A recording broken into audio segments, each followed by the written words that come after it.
In security matters, the next step for FirstNet. This month, the First Responder Network Authority issued its final RFP for the deployment of a nationwide public safety broadband network. Proposals are due by the end of April. The agency expects to make an award in the fourth quarter of this year. For more, I'm joined by TJ Kennedy, president of FirstNet.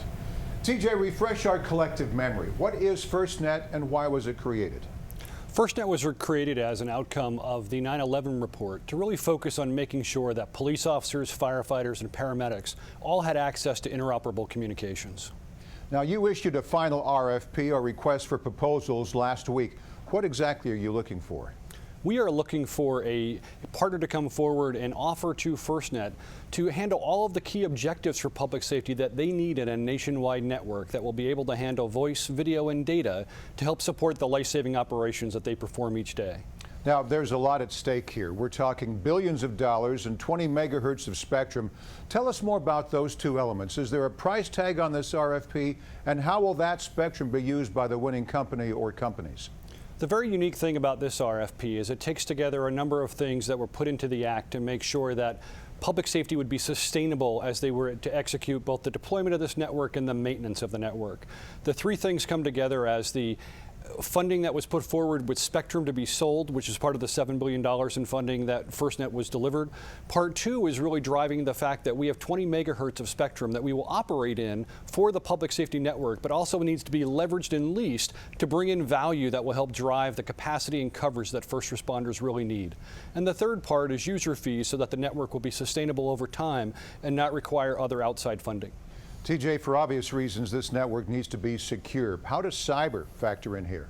Cyber is one of our key 16 objectives of this network and is a key component to ensure that public safety both has cyber that is very usable, they're able to utilize the network in a very straightforward way, and also secure, since both medical records for the EMS personnel and law enforcement and other key databases will be accessed by other public safety personnel, need to be secure at all times. Now, we cover a lot of contracts on government matters. To a great degree, FirstNet is unique. Your agency is literally building something out of thin air. Is that a scary process?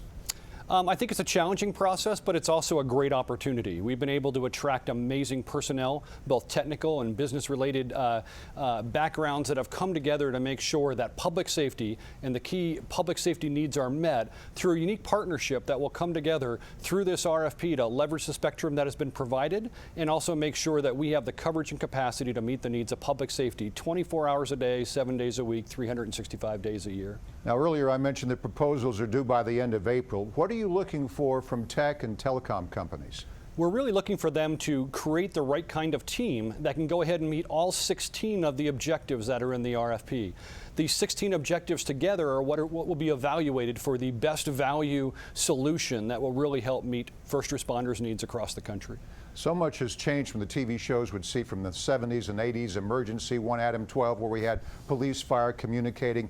Now we've got an entire country and world, for that matter, that needs more spectrum. You also a second ago mentioned the need for video. This is more than just walkie-talkies and first responders talking. They need to see what they're talking about as well, right?